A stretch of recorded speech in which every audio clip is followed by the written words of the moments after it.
identified the cause of the mysterious new virus. Coronavirus. There are fears a rapidly spreading virus has reached Australia. This is a rapidly emerging situation. We now have a name for the disease, COVID-19.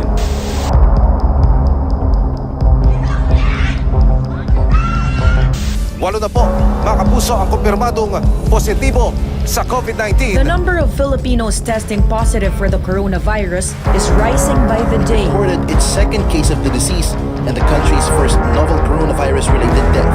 COVID-19 can be characterized as a pandemic. Community quarantine is hereby imposed in the entire of Metro Manila.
The conduct of virtual graduation or virtual commencement exercises is an avenue in celebrating the achievement of the faculty and management for fruitful graduates this year, and so doing, producing a group of professionals in the service to Caraga region and beyond.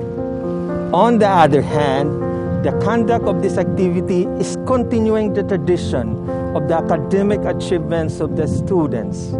In this view, providing them the honor and accolades for their achievement. Further, the conduct of these commencement exercises is not only time-honored tradition, but also an instrument in improving community and academic relations. These communities specifically will be recipients of the skills of the graduates, for these graduates will employ the skills they have learned from this university.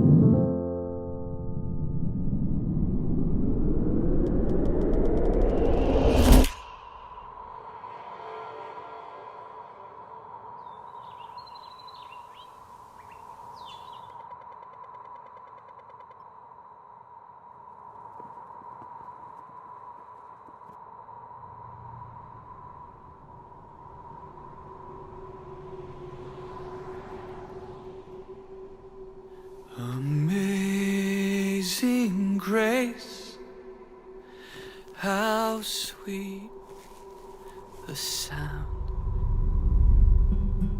我最意的赦免。Fui ciego, mas hoy miro yo. Perdutor salvo soy.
Steadfast as it poses, SDSSU is never pushed around by the fear of COVID-19 pandemonium. It remains focused forward, led by its vision, transforming captivity into freedom, and fly high its flag in Asia and the Pacific.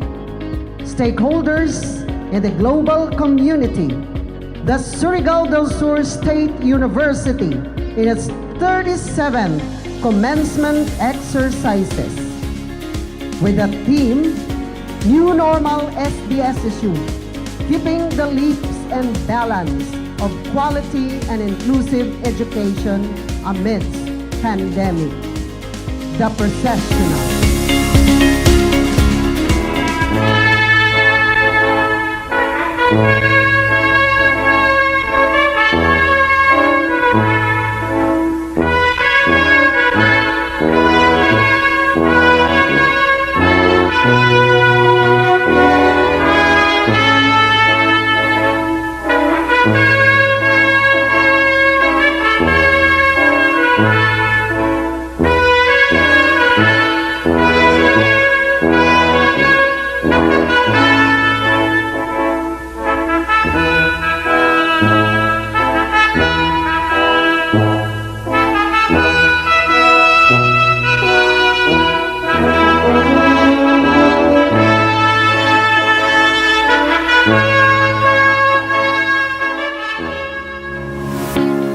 Pronouncement. Catherine F. Salomon, Mel, Board Secretary 5. Surigao del Sur State University Board of Regents. Resolution number 3, series of 2021. A resolution approving the 1,125 candidates for graduation in various curricular programs for academic year 2020-2021, subject to the submission of certificate of compliance in all requirements for graduation by the registrar. Whereas the 1,125 candidates for graduation in various undergraduate and graduate curricular programs were presented and their documents were evaluated. Whereas the 1,125 candidates for graduation in various undergraduate and graduate curricular programs have complied all the requirements for graduation as certified by the registrar and recommended by the dean. Whereas the Academic Council endorsed the 1,125 candidates for graduation in various undergraduate and graduate curricular programs. Now therefore, after discussion and deliberation, upon motion passed and duly seconded, the Board of Regents resolved, as it is hereby resolved, to approve the 1,125 candidates for graduation in various undergraduate and graduate curricular programs for academic year 2020-2021, subject to the submission of certificate of compliance in all requirements for graduation by the registrar. Adopted during the first quarter regular Board of Regents meeting via Zoom on May 17, 2021. Unanimously approved.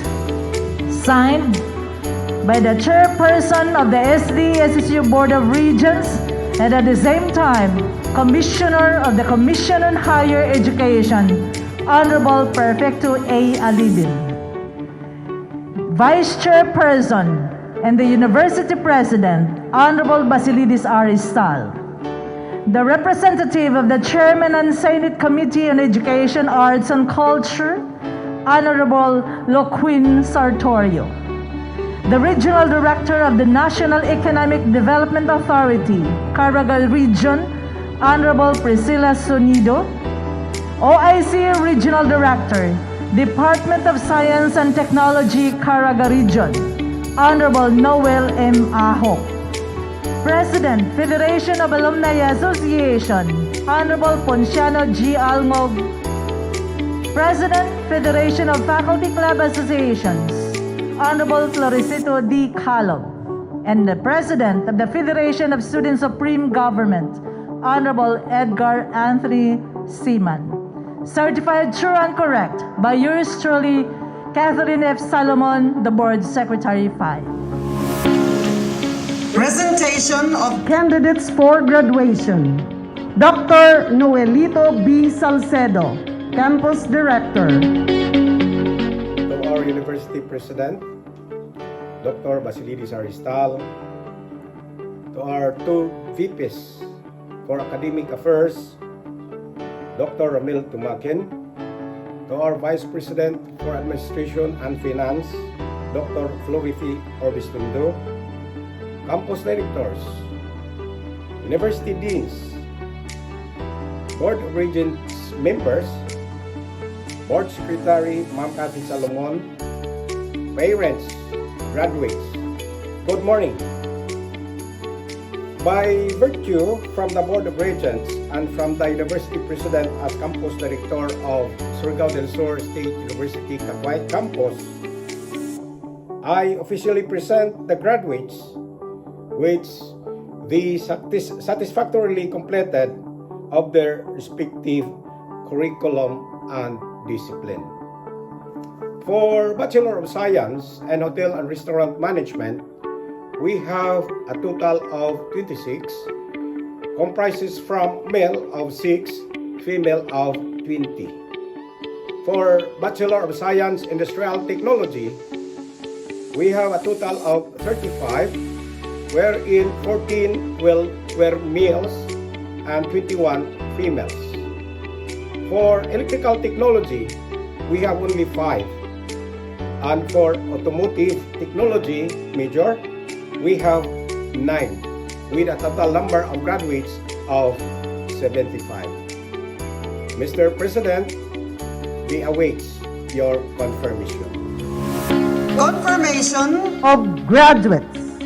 Dr. Basilidis R. Istal, SUC President 3. By the power vested in me as the University President of Surigao del Sur State University, by its Board of Regents, and pursuant to the following Board resolutions, as of summer 2020 per Board Resolution number 44, series of 2020, and as of first semester 2020-2021 per Board Resolution number 84, series of 2021, and as of the second semester per Board Resolution number 3, series of 2021, after having been presented by the respective deans, campus directors, and endorsed by the Academic Council, that you have completed the requirements for graduation in your corresponding programs and degrees. I hereby confirm you graduates. As such, you are entitled to all the rights and privileges appertaining thereto. On behalf of the academic community of SDSSU, accept my earnest congratulations to all of you. Introduction of the commencement speaker by Dr. Florifi O. Orbistondo, Vice President for Administration and Finance. My respect to the University President, Dr. Basilidis Aristal, members of the academic community of Surigao del Sur State University, the key officials, faculty, staff, stakeholders, parents, and most of all, the celebrated graduates of this revered university. It is with much enthusiasm and honor that I present to you this year's commencement speaker. Our speaker is a precursor of quality of education, being one of the pillars of the Commission on Higher Education, who has made a history on providing free tuition, being enjoyed by students in 112 state universities and colleges in the country. He has been appointed by President Rodrigo Duterte as chairman of the Commission on Higher Education until July 21, 2022. Such designation ensured the sustained and efficient implementation of services to the higher education sector. Before his designation as CHED officer in charge, he has served as commissioner since September 13, 2016. He is also currently the official spokesperson of the commission. Our speaker is a professor at the UP Diliman National College of Public Administration and Governance, where he has been teaching since 1992. He was Vice President for Public Affairs of the UP system for 2011 until he was appointed as CHED Commissioner. Indeed, there is a saying that with great power comes great responsibility.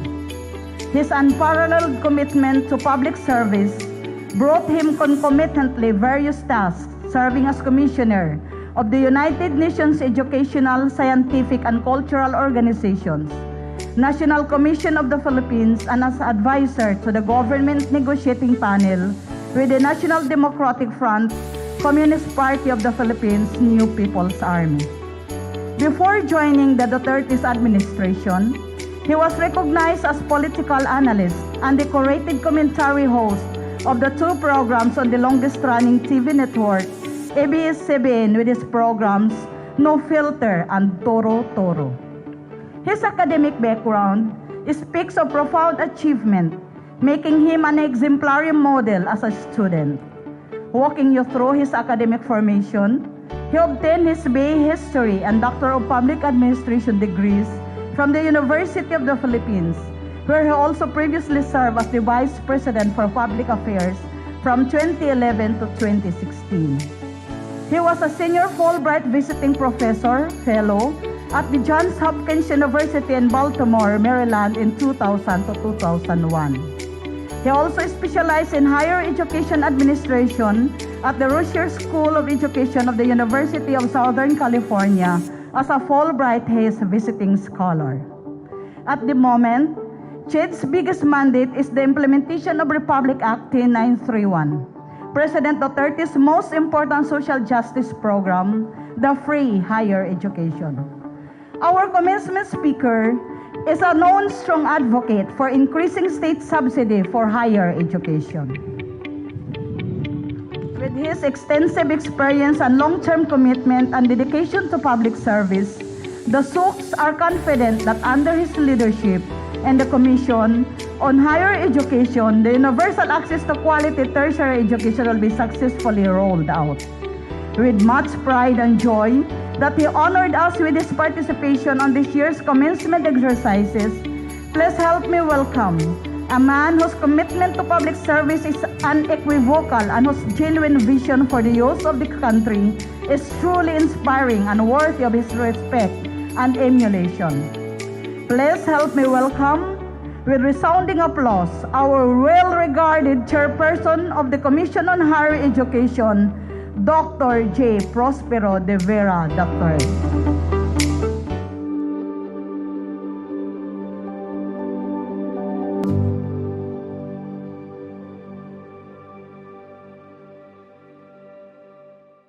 Para sa Class of 2021, isang mapagpalayang araw sa inyong lahat. Hayaan niyong simulan ko ang aking mensahe sa isang mainit na pagbati at pagpupugay sa mga magsisipagtapos ngayong araw na ito. Today, while the situation has somehow improved compared to March of 2020, things are obviously far from how they were before and would probably not go back to the old normal. I understand your frustration of missing a live graduation. Pero saludo ako sa inyo dahil napagtagumpayan ninyo ang mga hamon ng pandemya at naipagpatuloy ang pag-aaral sa kabila ng mga balakid at limitasyon. At ngayon ay mas handa na kayong harapin ang susunod na yugto ng inyong buhay. You and your university were able to courageously respond to the needs of the times, move forward as one, and rise above the challenges. Now on the part of CHED, we acted quickly and conscientiously at the onset of the pandemic and devised ways to allow continued access to quality education through flexible modes of learning. In the midst of the COVID-19 pandemic, we ensured that learning continued by adopting a policy of flexible learning. Sa aking pagpadyak sa iba't ibang pamantasan sa buong Pilipinas, ako'y nabigyan ng pagkakataon na makausap, makasama, at makahalubilo ang mga mag-aaral, guro at empleyado ng iba't ibang pamantasan at kolehiyo sa bansa. I heard stories of struggles in the midst of the pandemic. We recognize the diligence, patience, and hard work of both the administrators, the faculty, the staff, and most important, the students, for not allowing the pandemic to ruin your dreams and aspirations. Last February 2021, nakilala ko ang magkapatid na parehong tertiary education subsidy grantees sa Tibiao, Antique. Sila ay si Maria at Remigio Escudero mula sa University of Antique. Ang kanilang ikinabubuhay ay magtinda ng balut at pagtama ng pandemya, nawalan sila ng kabuhayan. When they received their subsidy during the COVID-19 pandemic in May, pagkatapos nilang gastusin ang kanilang test sa mga pangangailangan nila sa pag-aaral, ginamit nila ang natitirang test upang makabangon ang kanilang negosyo at makakuha ng panggastos sa pang-araw-araw na pag-aaral. Last month, when I was in Cebu, I met Renami Nunez. Si Renami ay test beneficiary ng 2 taon na. Ginamit niya ang kanyang unang test subsidy para kabitan ng kuryente ang kanilang bahay dahil naaawa siya sa kanyang kapatid na nag-aaral sa dilim. Her second subsidy was used to buy her first cell phone in her life, and her third subsidy to buy a second-hand laptop for herself and her brother. She continues to study to better herself. She will be the first in her family to get a college education. A few weeks ago, during my bike ride, I met Catherine Ehe, who used her test subsidy para makapagpatayo ng sari-sari store at para ipagawa ang bubong ng kanilang bahay. Makatapos niyang bilhin ang pangangailangan niya for flexible learning. And soon, I hope to meet some of the test beneficiaries in your university. These stories of success from our scholars are the reason why this year we claim victory for free higher education. These stories are proof that the Duterte administration prioritizes free and quality education for our young people. It is also with pride and happiness that I share with you that even in the midst of the pandemic, more than 1.6 million Filipinos in more than 200 public universities now continue to receive quality higher education for free.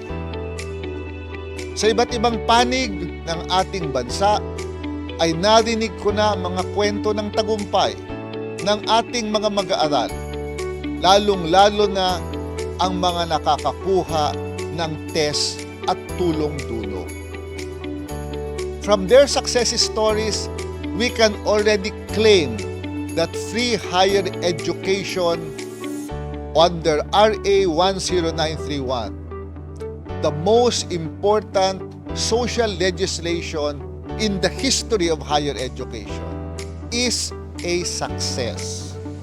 Overall, today, more than 2 million students are supported by the government amidst this global pandemic so that the students can continue receiving quality education and move closer towards the realization of their dreams to improve themselves and to improve the plight of their families. As we therefore celebrate your graduation today, we look back at the years of hard work and determination, the unwavering commitment in your continuous quest for knowledge. Let your graduation remind you of the gains that you have achieved collectively and individually, and the constant push to do better and to better yourselves as you enter the world of work. As you leave the portals of your university, I am optimistic that you will become active contributors to national growth and the competitiveness of our country. You have been equipped with the necessary competencies anchored on the university's core values. And so you must use this to make your distinctive mark in society by transforming lives.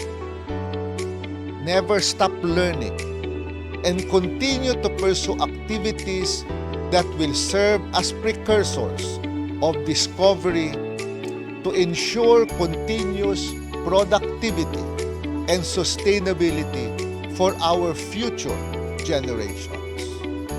Once again, congratulations to the class of 2021. Mabuhay kayong lahat!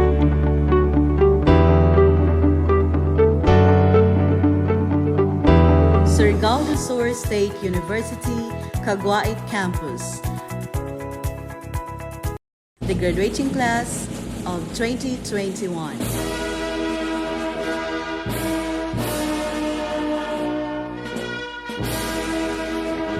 Bachelor of Science in Industrial Technology, major in Automotive Technology. Kuya Marianito Jr. L. Idhaw LD3C. Largadas Roy G.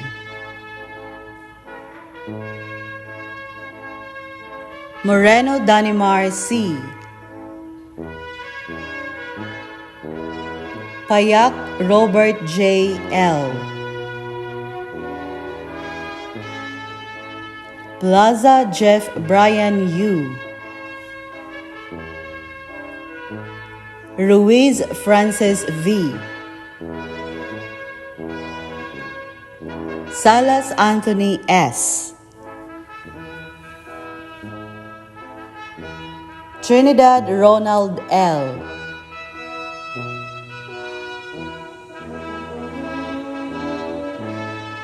Bachelor of Science in Industrial Technology, major in Computer Technology.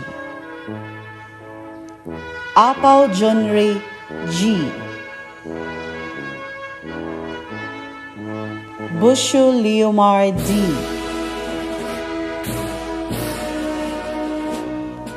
Kali Christian Faith S. Kalyao Juvenel B. Ganot Joey Marlon S. Hinampas Romeo Jr. P. Logroño Javor C. Montenegro John Clement B. Morsi Ed Winston S. Musketer Ian M. Penuela Ludijan M. Rancis Jazzer Jerick A. Sumaoy Roderick P. Vasquez Giovanni D. Andoy Roy Ann V. Botiger Lorabel T. Cortez Brenda S. Quarteron Bebelin E. Scorpion Marjorie M.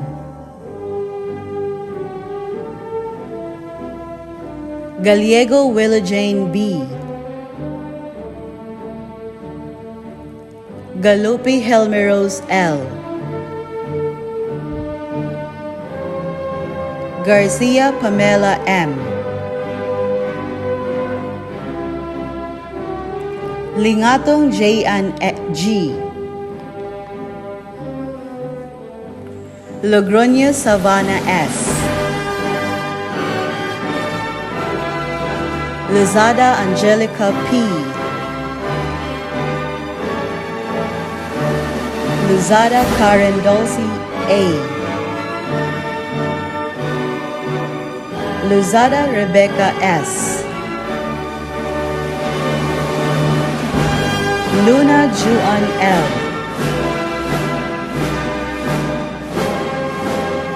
Osorio Michelle L.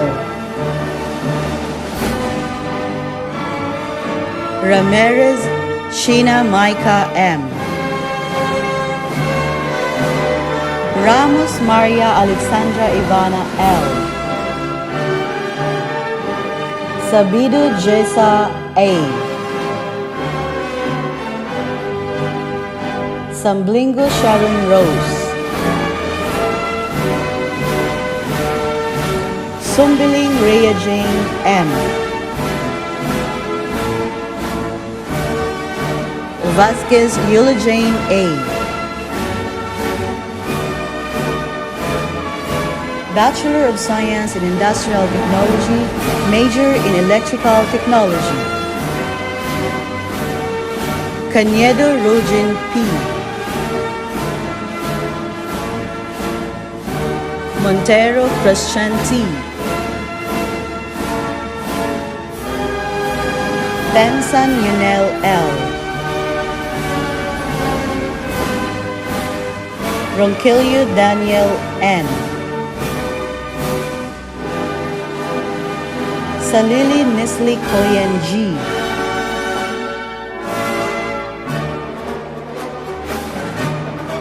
Bachelor of Science in Hotel and Restaurant Management. Gallardo Janelle L. Gualvis Danimar A.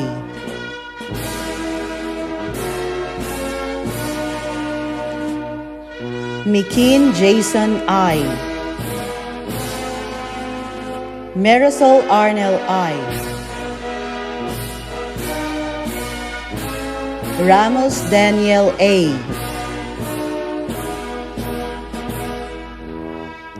Vasquez Alnex B. Acevedo Jovelyn A. Antonio Shename A. Argo Hana G. Balili Maria Essie Teresa L. Bunyao Teresita II P. Boyko Lenzel M. Incluna Mary Georgeline. Fausto Vivian A. Gallego Jevelin P. Ichon Angeli S. Laru Emily P. Laurenti Sherlyn A. Luzada Floramine C. Luzada Zaira May B.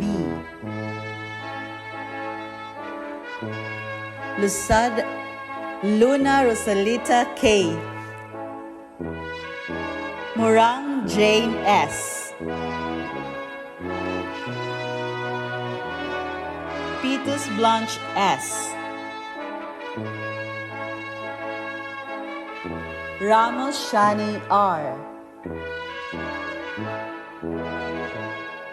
Samblingo Analo D. Villanueva Mary Ann C.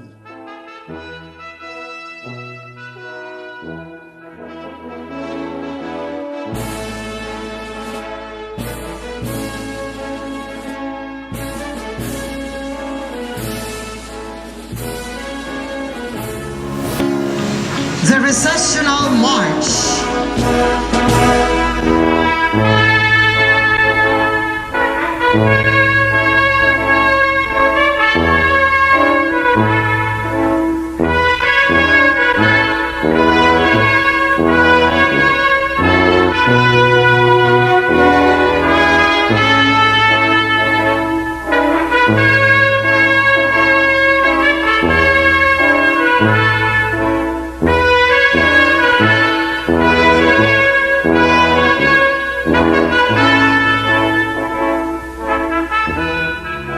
Never daunted, always determined for the service of the students of Surigao del Sur State University.